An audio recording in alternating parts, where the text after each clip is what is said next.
오늘도 우리는요, 오스왈드 챔버스 목사님의 책 주님은 나의 최고봉, 이것을 읽으면서 깊이 하나님의 말씀을 묵상하고 주님을 우리의 삶의 최고봉의 자리로 모시려고 합니다. 주님께서 주시는 그 귀한 은혜가 우리 모두에게 임하기를 간절히 축원합니다. 아멘. 네, 그러면요, 세 번째 시간 함께 시작하도록 하겠습니다. 오늘은요, 불확실성의 은혜, 불확실성의 은혜라는 제목의 묵상입니다. 장래에 어떻게 될지는 아직 나타나지 아니하였으나. 요한일서 3장 2절 말씀. 우리는 수학적으로 계산하며 살아왔기에 불확실한 것을 나쁘게 생각합니다.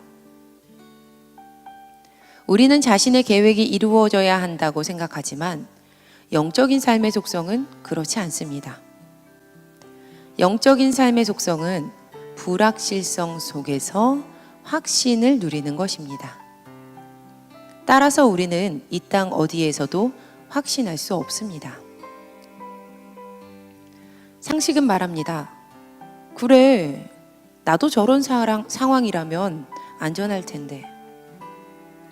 그러나 우리는 결코 처해보지 않은 상황에서 자신을 가정해 볼 수 없습니다. 확실성은 상식적인 생활의 표지입니다. 은혜로운 불확실성은 영적인 삶의 표지입니다. 하나님을 확신하는 것은 우리의 모든 면에서 불확실성을 인정하는 것입니다. 우리는 오늘 한날에 어떤 일이 일어날지 알 수 없습니다. 이러한 불확실한 현실은 보통 슬픔의 한숨으로 표현되지만 실은 벅찬 기대로 맞이해야 합니다. 우리는 다음 단계에 어떤 일이 발생할지 불확실합니다. 그러나 하나님을 확신합니다. 우리가 주께 자신을 내려놓고 주께서 맡기신 가장 가까운 의무를 수행하기 시작하면 그분은 언제나 깜짝 놀랄 일들로 우리의 삶을 채우십니다. 우리가 자신의 특별한 관념을 주장하고 옹호하려고 할 때 우리 안의 믿음은 죽어갑니다. 이는 하나님을 믿는 것이 아니라 단지 하나님에 대한 우리의 관념을 믿는 것입니다. 어린아이같이 되지 않으면 영적인 삶은 어린아이의 삶입니다. 우리는 하나님에 대해 불확실하지 않습니다. 주께서 다음에 무엇을 하실지에 대해 불확실할 뿐입니다. 만일 우리가 자신의 믿음만 확신할 경우 자신만 고상한 사람으로 여기고 다른 사람을 향해 매우 비판적인 자세를 갖게 됩니다. 그러나 우리가 하나님과 바른 관계를 갖게 되면 우리의 삶은 불확실한 미래로 인해 오히려 저절로 넘치는 기대와 기쁨으로 가득 차게 됩니다. 예수님은 나를 믿으라고 말씀하셨지 나에 관한 너의 신념을 믿으라고 말씀하지 않으셨습니다. 모든 것을 주님께 맡기십시오. 주님이 어떻게 오실지 알 수 없는 것이 영광스러운 불확실성입니다. 그러나 주님은 반드시 오십니다. 주님께 충성을 다하십시오. 그럼 이제 마지막으로 잠시 생각해 볼 질문을 한 가지 드리겠습니다. 나는 상식적인 생활의 표지인 확실성을 붙잡으며 살고 있습니까? 아니면 영적인 삶의 표지인 은혜로운 불확실성을 따르며 살고 있습니까? 잠시 생각해 보시는 시간을 드리도록 하겠습니다.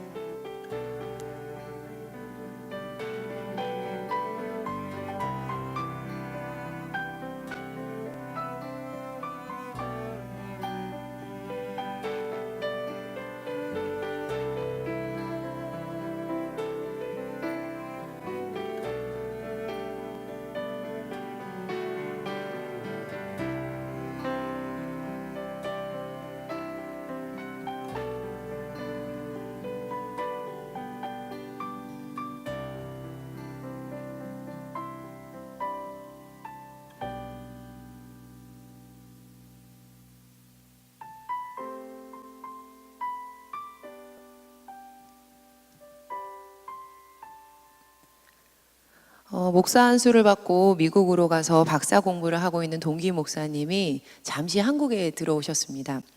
그래서 오랜만에 저를 포함해서요, 이제 3명의 이 동기 목사님들이 모여서 차 한 잔을 마실 기회가 저희에게 좀 제공이 됐어요.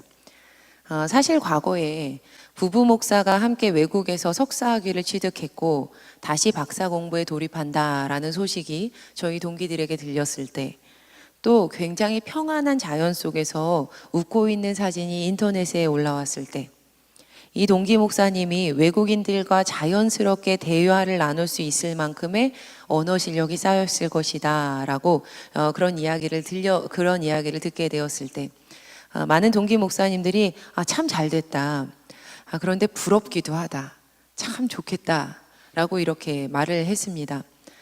그렇게 말할 수도 있는 것이, 본인들은 한국에서 쉽지 않은 목회 현장 속에서 뼈를 깎고 살을 깎아가면서 어디 마음 편하게 여행 한번 가지 못하고 수십 년 동안 이렇게 사역을 하고 있는데, 외국에서 공부도 하고 자연도 누리는 그 친구 목사님의 삶이 참 좋아 보였던 것이죠. 마치 주님은 나의 최고봉 오늘 묵상편에서 상식은 말합니다. 그래, 나도 저런 상황이라면 안전할 텐데 라고 그렇게 말하는 것처럼 말이죠. 그런데 막상 이 친구 목사님을 만나서 대화를 나누고 보니 그의 삶이 결코 녹록하지 않다라는 것을 제가 깨닫게 됐습니다. 아침부터 저녁까지 스트레스 받지 않기 위해서 하나님을 붙들어야 되고, 본인의 체력보다 감당하기 쉽지 않은 그 스케줄들을 감당해야 했으며, 여기에 경제적인 책임까지 더해져서 하나님께 기도하지 않으면 그 하루하루를 살아갈 수가 없는 상황 가운데 놓여 있었습니다. 그리고 막상 다시 공부를 시작하는 이 시점이 되니까 모든 것들이 다 불확실한 거예요. 학교도, 교수님도, 건강도, 학비도, 생활도, 거취도. 제 눈에는 늘 인생이라는 것이 마치 안개 속으로 걸어가는 것과도 같이 한치 앞을 볼 수 없구나라는 고백이 절로 나오는 상황인 것처럼 보였습니다. 그런데 이러한 상황 속에서 저의 친구 목사님이 삶을 더 심플하게 보게 되었다는 거예요. 그리고 부부가 이렇게 마음을 맞추었다는 겁니다. 우리는 우리의 욕심을 내려놓기로 했어. 스트레스 받지 않고 모든 것을 다 잘하지 않기로 해서 그냥 오늘 주어진 하루, 그 하루 건강하게 살기로 했어. 그래서 하나님께서 주시는 것과 하나님께서 맡기신 것들에 그때그때 성실하게 반응을 하면서 살기로 약속을 했어. 그래서 우리의 대화가 이렇게 맞춰졌습니다. 그래, 맞아. 하나님이 하시지. 그러니까 우리는 다 모르지만 하루하루 그 하나님의 인도하심 잘 따라가면서 우리에게 맡겨진 일 해야지. 여러분, 오스왈드 챔버스 목사님은 이렇게 말하고 있었습니다. 상식은 말합니다. 그래, 나도 저런 상황이라면 안전할 텐데. 그러나 우리는 결코 처해보지 않은 상황에서 자신을 가정해 볼 수 없습니다.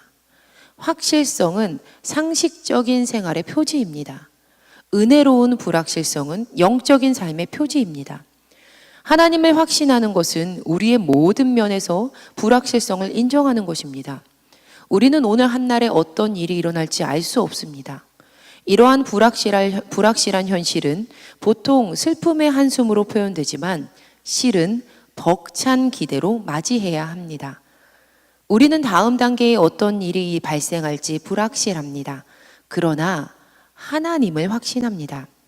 우리가 주께 자신을 내려놓고 주께서 맡기신 가장 가까운 의무를 수행하기 시작하면 그분은 언제나 깜짝 놀랄 일들로 우리의 삶을 채우십니다.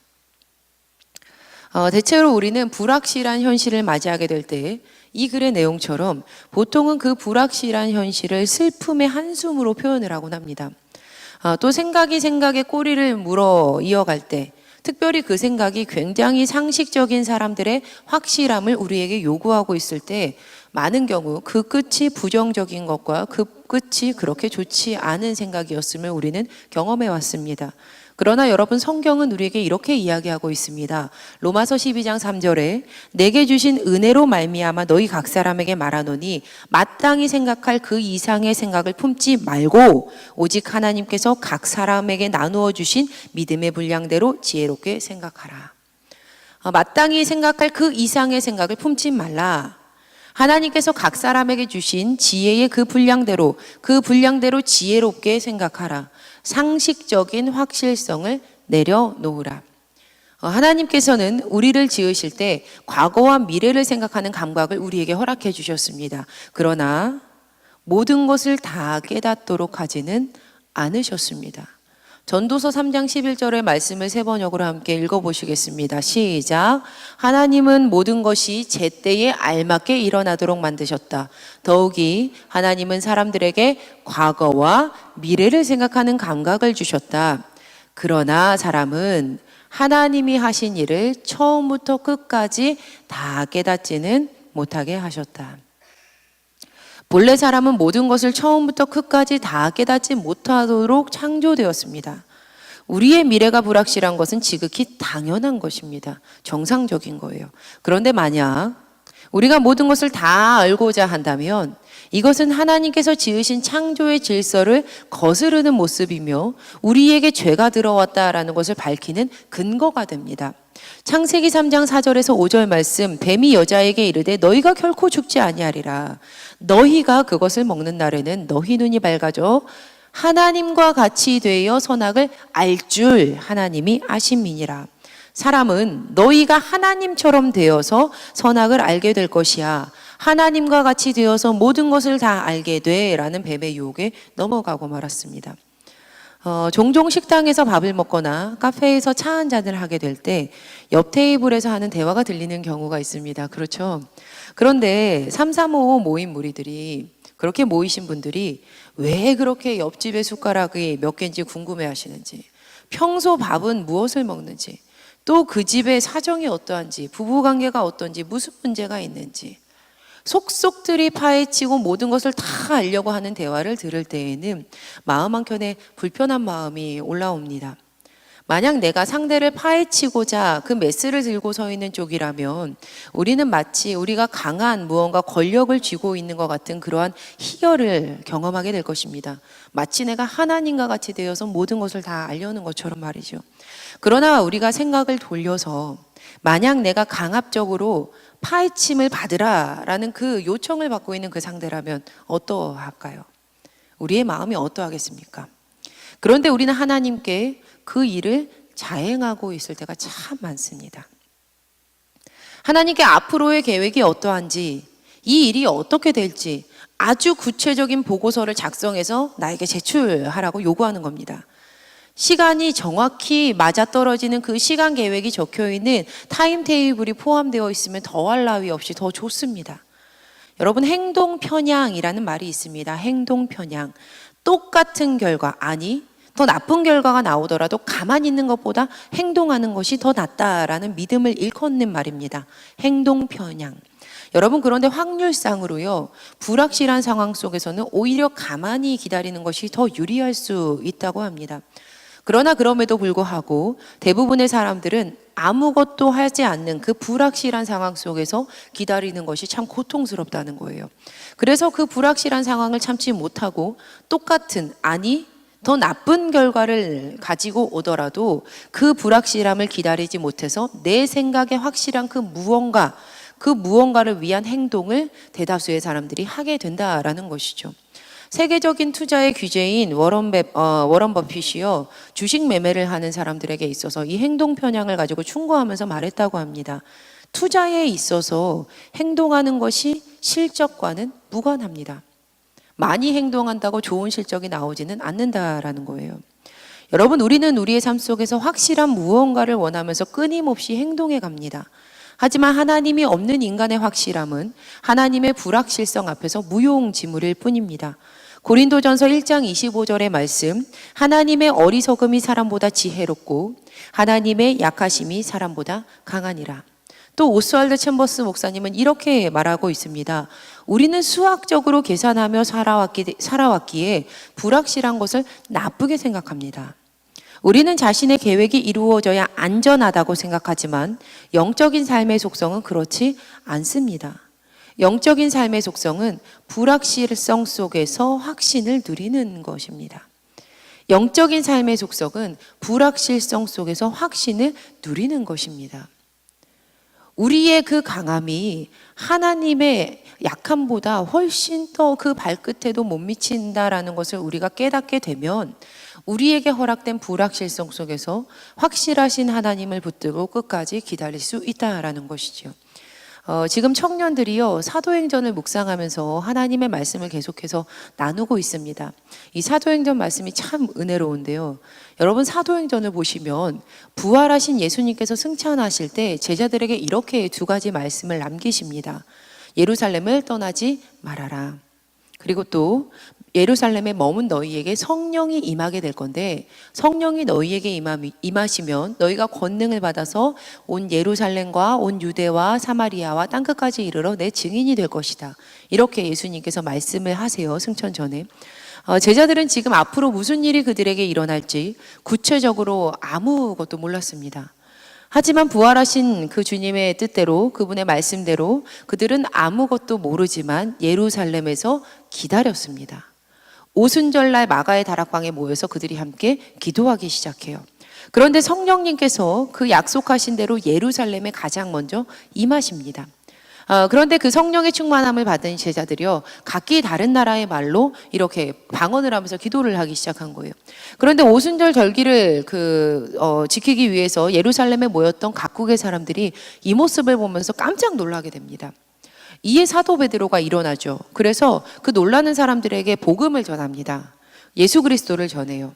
베드로가 전한 그 복음을 받은 사람들이 세례를 받게 되었고 무려 이날 신도의 수가 3,000이나 더해졌다라고 성경은 우리에게 증언을 합니다. 초대교회에 그 많은 사람들이 굉장히 많았던 거예요. 그때 3,000의 수가 더하여지고 여기서 그치지 않고 그들이 날마다 성전에 모이기를 힘썼고 함께 집에서 떡을 떼었고 가진 것을 다 팔아서 각자의 필요에 따라 서로 나누어 주기 시작합니다. 그리고 그 모습을 본 백성들이 세상 사람들과 다르게 살아가는 그 초대교인들을 칭송하고 칭찬을 합니다. 그러자 교회는 시간이 갈수록 사람이 더해졌다고 해요. 굉장히 많은 사람들이 더해진 겁니다. 예수님을 따르는 제자들이 더 많아졌습니다. 그런데 문제는 이렇게 사람이 모이다 보니까 그들에게 있어서 구제에 문제가 생기기 시작을 한 겁니다. 그래서 교회는 평신도 중에서 이 일을 할 사람 7명을 택합니다.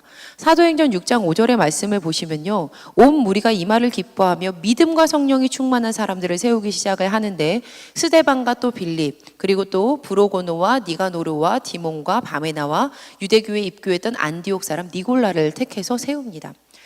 당시 교회는요, 백성의 칭송을 받기도 했지만 반대로 교회를 향한 그 핍박을 견뎌내야만 했습니다. 7 집사 중에 가장 앞에 이름이 적혀져 있었던 그 수장 스데반, 그 스데반이라는 사람은요, 누구보다도 성령과 지혜가 충만했던 사람이라고 성경은 증언을 합니다. 이 사람들은요, 스데반이 지혜와 성령으로 말했기 때문에 스데반을 당해낼 수가 없었습니다.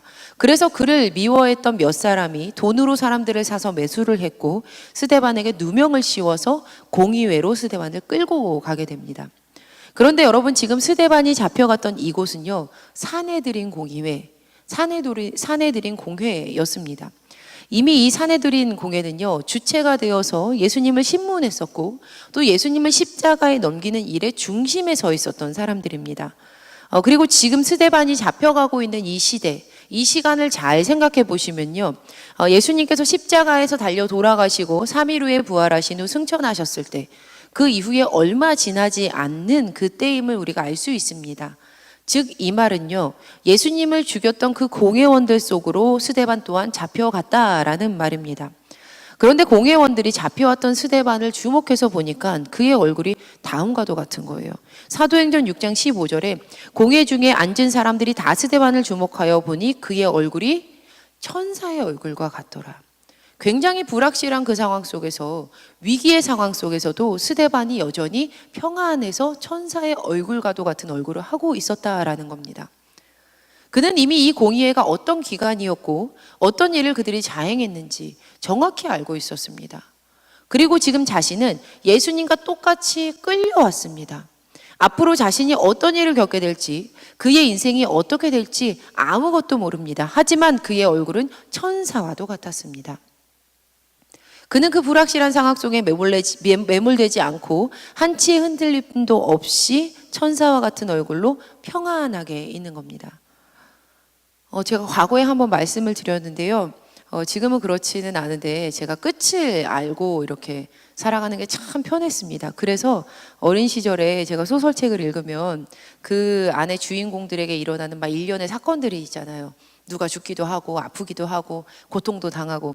그래서 그게 너무 싫어서 책의 끝부분을 먼저 가서 다 읽고 그 다음에 결론을 본 다음에 다시 돌아와서 앞에부터 이렇게 책을 읽었어요. 모든 책을 다 그렇게 읽었거든요.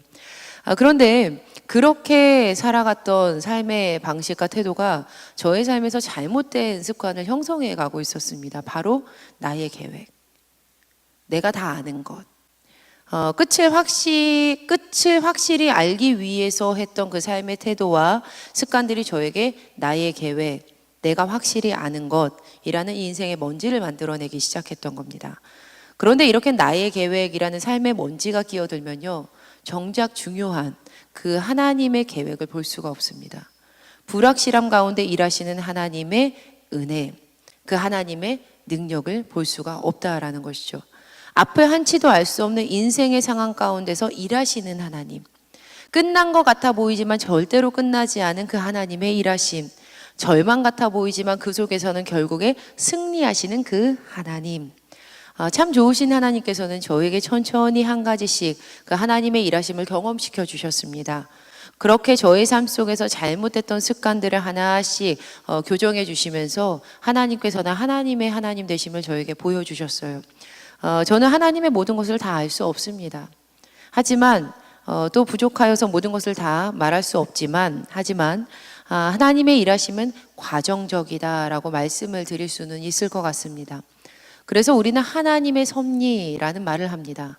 그때는 불확실했는데, 그때는 몰랐는데 지나보고 나니까 하나님의 섭리고 하나님의 은혜였다라는 것이죠. 그 가운데 일하셨던 하나님이 계셨음을 고백하게 되는 것입니다. 그래서 하나님께서는 하나님의 일하심을 보도록 하시기 위해 우리에게 광야와도 같은, 나 홀로 있는 것 같은 그 상황의 훈련을 허락하십니다. 그 광야를, 그 앞이 보이지 않는 터널을, 그 사내들인 공의회에 서 있는 그것을 경험해 보라는 거예요. 왜냐하면 지나가 보면 결국 알게 될 것이고 흘러가면 결국 깨닫게 될 것이기 때문이죠. 그래서 결코 훈련은 쉽지 않지만 우리가 잊지 말아야 할 사실은 그렇기 때문에 훈련은 끝이 있다라는 겁니다. 또 한 가지 중요한 점은 절대로 그 모든 과정들을 상식적인 사람의 생각에 국한시켜서는 안 된다라는 점입니다. 오스왈드 챔버스 목사님의 글 중에 예수님은 나를 믿으라 라고 말씀하셨지 나에 관한 너의 신념을 믿으라고 말씀하지 않으셨습니다.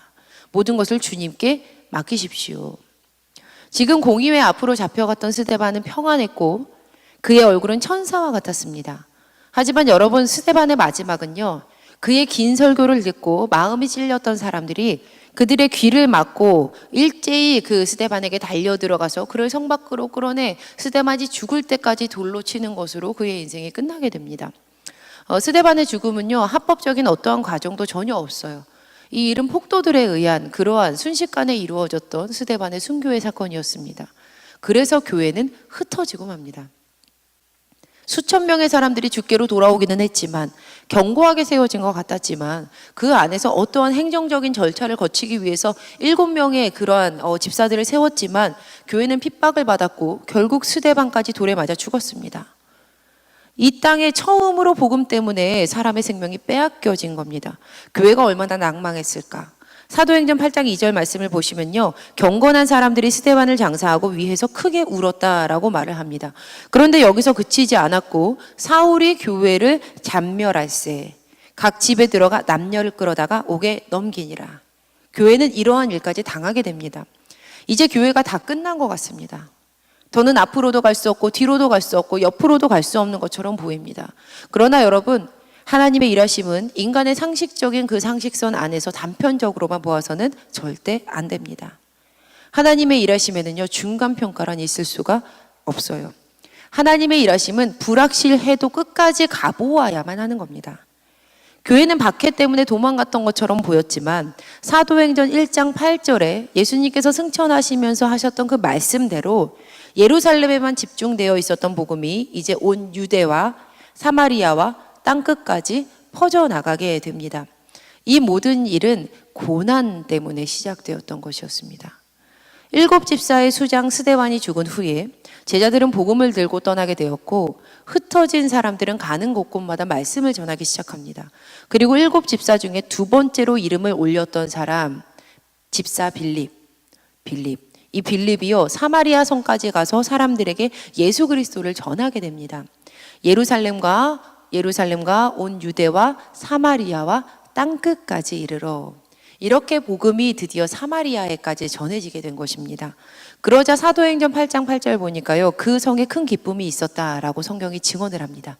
사마리아 성에 너무 큰 기쁨이 있었던 거예요. 여러분, 예루살렘에서 스데반의 죽음으로 인해서 두렵고 슬프고 불확실한 그 터널을 통과해야만 했습니다. 그리고 이제는 사마리아에 이르러서 복음으로 인해서 큰 기쁨이 임했던 것을 그들이 경험을 하게 됩니다.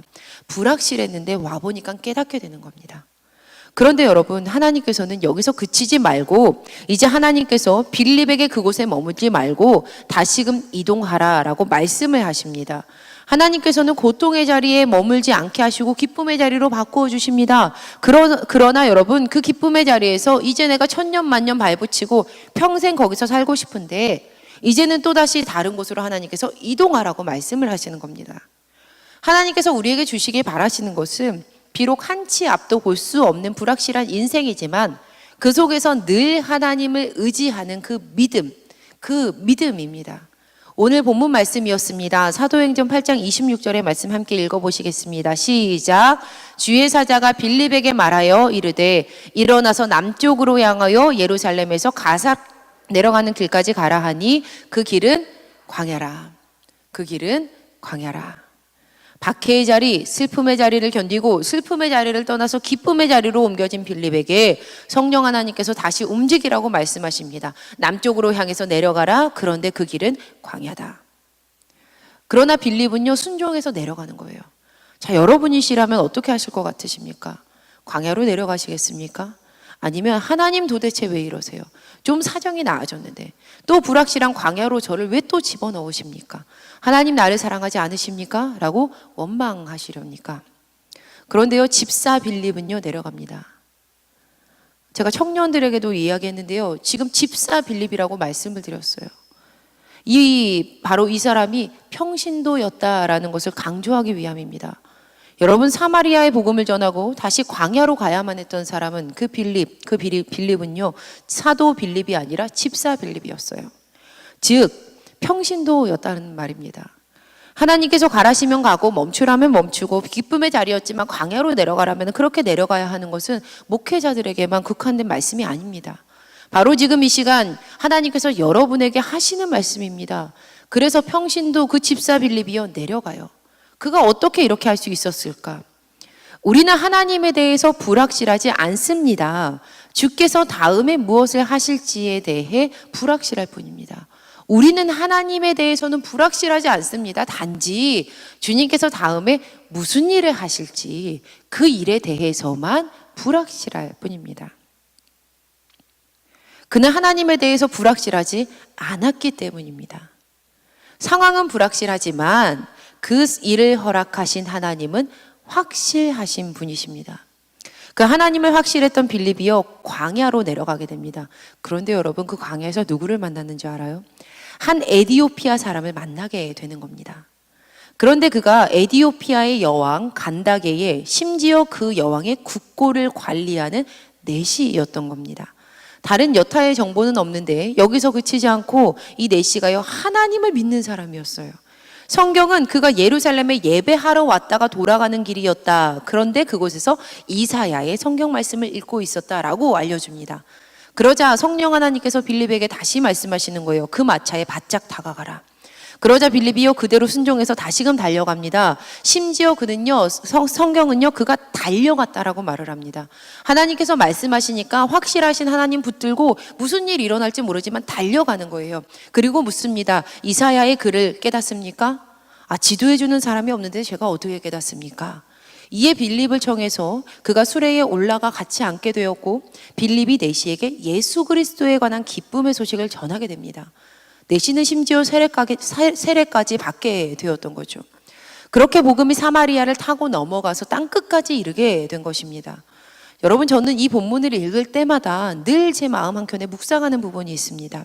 만약 빌립이 에티오피아의 성에 가서요, 이렇게 말하는 거예요. 제가 간닥의 여왕님의 국고를 관리하는 내시, 그 내시를 좀 뵙고 싶습니다. 그렇게 말했다고 쳐보겠습니다. 그렇다면 빌립이 과연 이 내시를 만날 수 있었을까요?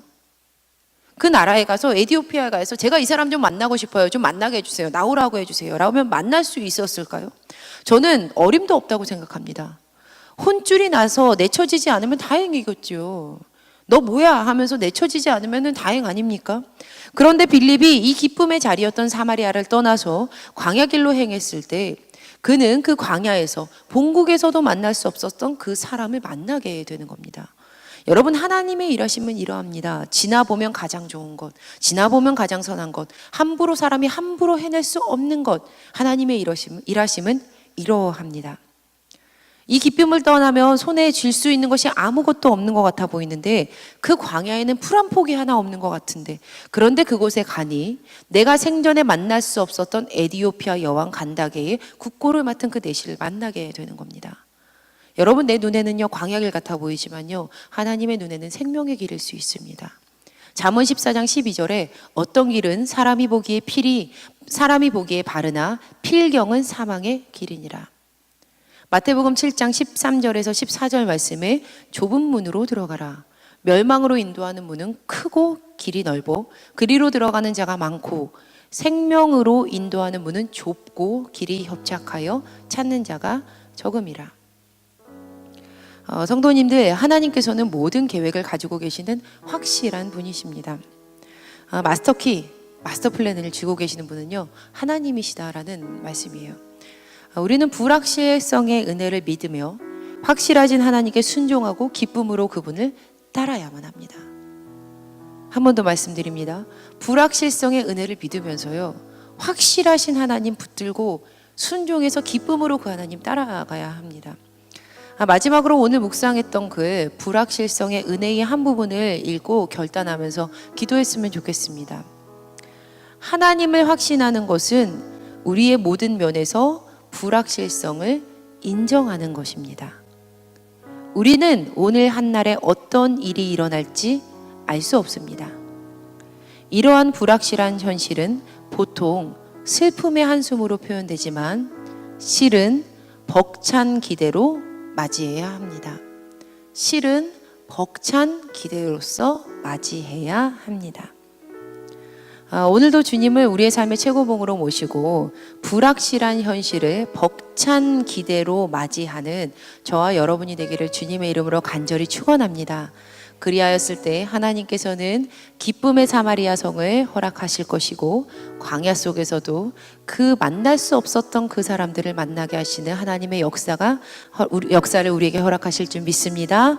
그 은혜가 저와 여러분에게 임하기를 주님의 이름으로 축원합니다.